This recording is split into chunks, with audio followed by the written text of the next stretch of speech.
Good evening. My name is David Choi. It's my pleasure to introduce Major Harjit Sajjan, a decorated officer of the British Columbia Regiment.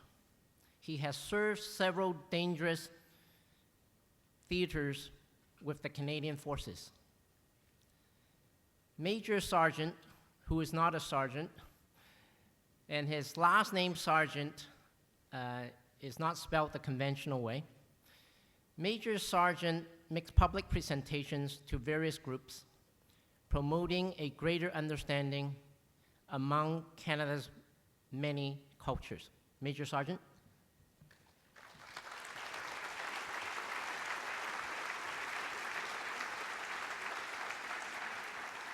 Well, that was a tough act to follow, so I'll do my best after this, and I can't sing and dance, and you really don't want me to sing. Trust me, my wife is there, she can attest to that. It is truly a pleasure to be here to share with you my perspective, a topic that's a passion of mine, and that's diversity in Canada. Now, if we were to put the acceptance of diversity on a scale of 1 to 10, 1 being racial intolerance, and 10 being diversity considered a welcoming necessity, where would you place Canada's diversity? Now, obviously, the answer to this question can only be derived from one's own personal experience within Canada. Well, I'm going to share with you my personal account, a soldier's perspective, and how an unlikely organization, your Canadian Forces, is actually leading the way on this. Now, my view of Canada's diversity is that we're on a steady incline with a few speed bumps along the way. Now, the evolution of Canada's diversity has seen severe racial intolerance in the early days. Some of our shameful footnotes of history include the Chinese head tax, the Komagata Maru incident, and the internment of the Japanese during World War II. Now, even with these regrettable moments in our history, Canada has evolved to embrace diversity. Now, in a similar manner, the acceptance of diversity has also evolved in the Canadian Forces. When I joined the Canadian Forces in 1989, diversity was considered an annoyance, and that's putting it mildly, and more accurately, I was the actual annoyance when I was joined. But it's okay, we can talk about that now. Then over the years, it evolved to one of political correctness, and we've probably heard of that a lot in the news. As years went on, the mood changed, and then it was one, you know what, it's the right thing to do. And now finally, where I think we're at is one of welcoming necessity. And now why is it considered a welcoming necessity? Because diversity serves us well on international operations. Regardless of what country we are deployed to, we must deal with diverse cultures. Winning over the trust of the host nation is crucial for us because real security happens when the population of the host nation believes you are serving their best interest. Trust occurs when you build solid relationships. Now I'm going to share with you one potent example of how it works and how I saw it work. And I call it the Afghan interpretation of Canada's diversity. I've served on 2 lengthy tours in Afghanistan. I just recently returned from my second one in November of 2009. Now, in September 2006, we're about to launch on a very large operation, probably one of the largest operations since the fall of the Taliban in 2001. And the day we're supposed to launch on the actual assault on this objective, an Afghan soldier comes up to me. He goes, the typical thing is, are you an Indian officer? Even though we're in Canadian uniform. And my typical line is, no, I am Canadian. From the Molson Canadian commercial.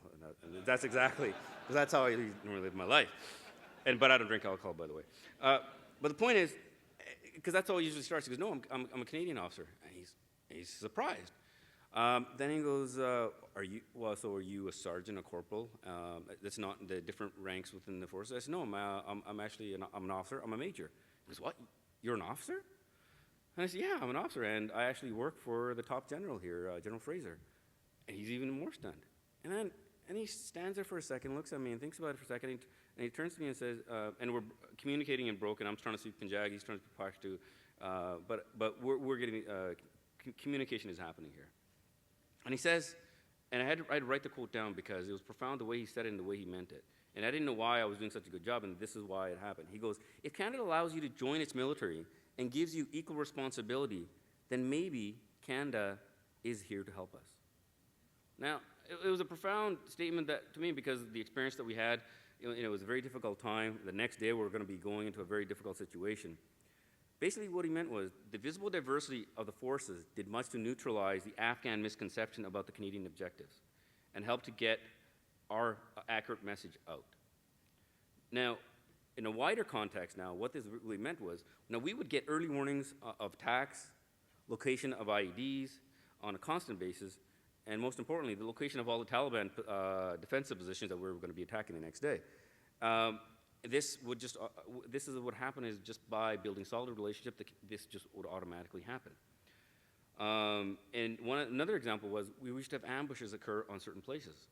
And I did something and went up to General Fraser, don't worry, your ambushes are no longer. He goes, what?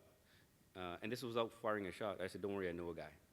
And it was simply just that. And the ambushes disappeared.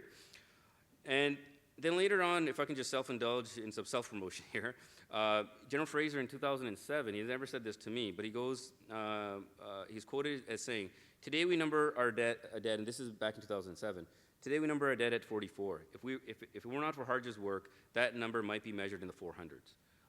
And that's the result of, and that is why diversity is a welcome necessity, because for us in Afghanistan, it saved lives, because of the solid relationship we could build with the local Afghans. In combat, no one looks at the color of your skin. They only care about, are you able to cover my back when things go wrong? And in the Canadian Forces, that's why it is becoming a welcoming necessity, because it's so important to us. Now, challenges remain, and I'm not going to list all the challenges because the timer is ticking down, for one thing. But we all know them, and we always have to continue to strive to go past those challenges, because diversity is just beyond language. It's more. It is a lot more than that. It can actually have tangible results, and this is one tangible result for us, saving our Canadian soldiers' lives out there, and what we can do. Now I'm going to go back in time for a second here to talk about the Komagata-Maru incident. At that incident, when the Komagata-Maru was forced to leave the harbor, my regiment, the British Columbia Regiment, was actually there helping to force it to leave. Now the same regiment, the British Columbia Regiment that I'm the deputy commanding officer of, is one of the most diverse regiments in Canada. Now that's progress. Now here's a regiment in history with this, and now it is completely opposite. And when you look at our regiment, it truly reflects the population of Vancouver. And ladies and gentlemen, your Canadian Forces is on its way to reflect the population it serves. Not just because it's the right thing to do, but because every Canadian deserves the honor to serve the nation they call home and stand on guard for if they so choose. Thank you.